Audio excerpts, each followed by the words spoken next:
gerakan Tun Dr. Lim Keng Yek yang baru-baru ini mengumumkan bahawa gerakan telah dengan izin Los Penang for Good memberi markah yang amat rendah kepada penggantinya Tan Sri Dr. Koh Sukun dan secara menghina mengkecil-kecilkan jawatan Perdana Menteri dengan berkata, I give up lah talking to this government.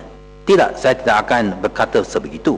Bagaimanapun, saya ingin memberitahu Yang Berhormat Menteri Pengangkutan dan Presiden MCA sekarang untuk 2 minggu lagi bahawa sekiranya beliau dicatat dalam sejarah sebagai Presiden MCA dan Menteri Pengangkutan yang paling pendek tempoh jawatannya, beliau haruslah bersara dengan izin with a bang and not with a whimper.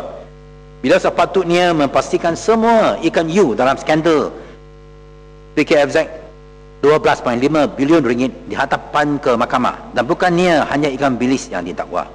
Untuk beberapa bulan ini saya menahan diri daripada membuat sebarang komen mengenai skandal PKFZ setelah memberikan tekanan kuat kepada Yang Berhormat Menteri supaya tell all mengenai skandal berkenaan.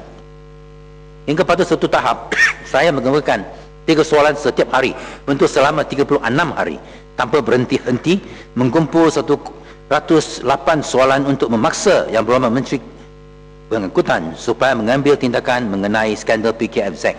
Saya ingin mengizinkan beliau bertindak bebas dan bukannya merasa terpaksa oleh apa-apa tekanan bila timbulnya petanda bahawa ada tindakan yang diambil untuk memastikan skandal PKFZ sedang diuruskan dan accountability mula dipulihkan.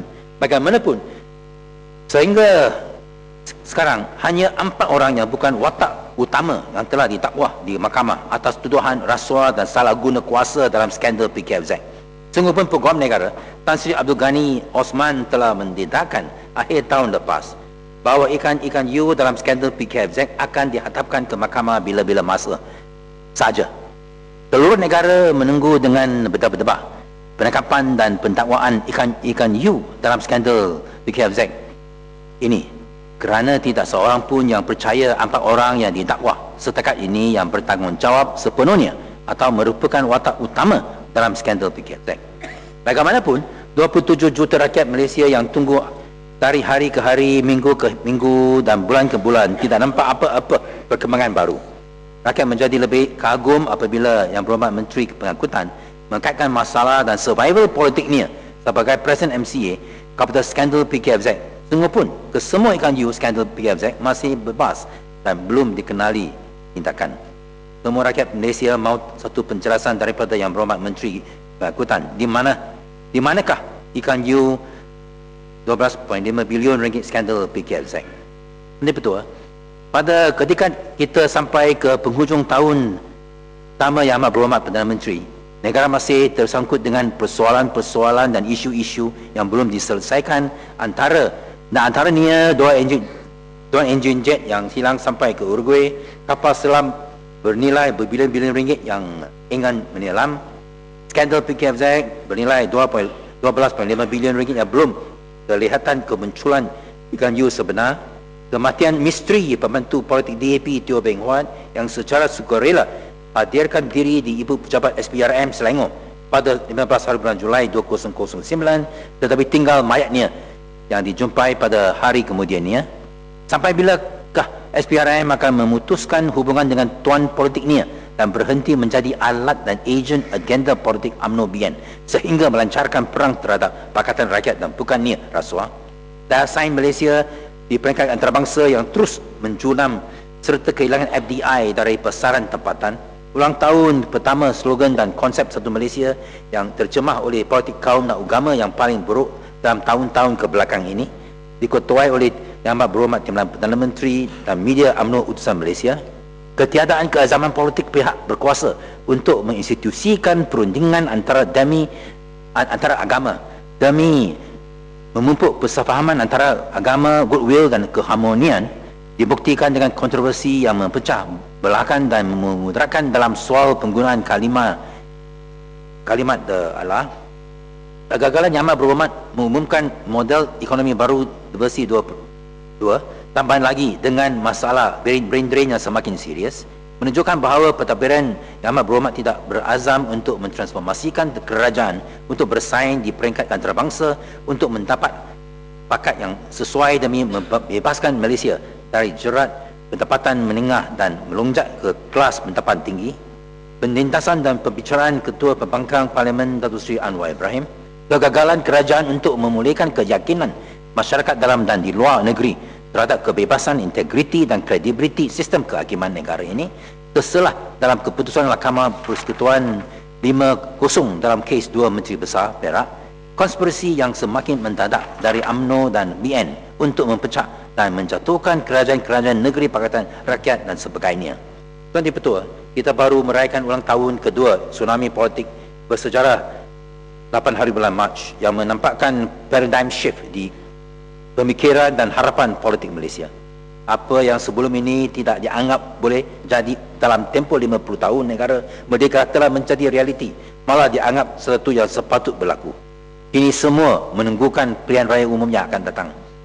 Sama ada pilihan raya umum ke-13 akan menyempurnakan proses yang dimulakan oleh pilihan raya umum ke-12 dan membawa sebuah kerajaan persekutuan campuran baru di Putrajaya selain dari perubahan di peringkat negeri.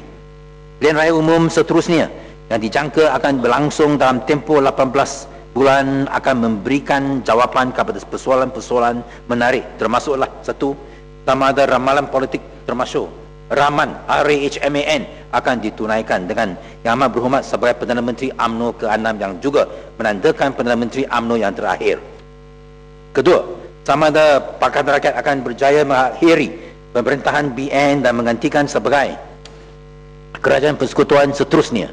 Ketiga, sama ada satu Malaysia Najib dan model ekonomi baru versi yang kedua akan berjaya menyelamatkan UMNO dan Barisan Nasional dalam pilihan raya umum seterusnya. Dan keempat, sama ada Pakatan Rakyat berupaya muncul dari berbagai masalah dalamannya baru-baru ini dan menjadi lebih kuat, kohesif, berdisiplin dan berarah tujuan jelas, iaitu padukan rakyat Malaysia dan memberikan kerajaan baru demi membentukkan kerajaan baru demi merealisasikan potensi penuh Malaysia sama ada dalam segi kemanusiaan dan sumber-sumber semula jadi.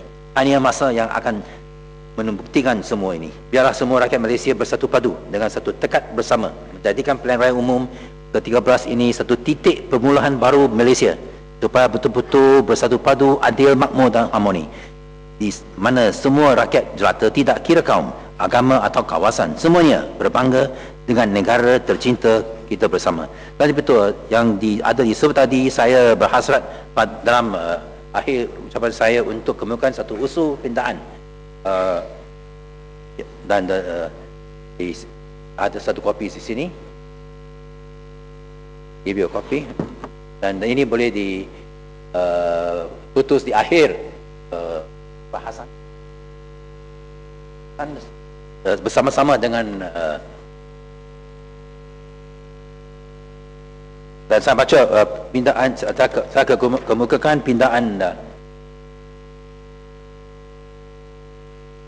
kepada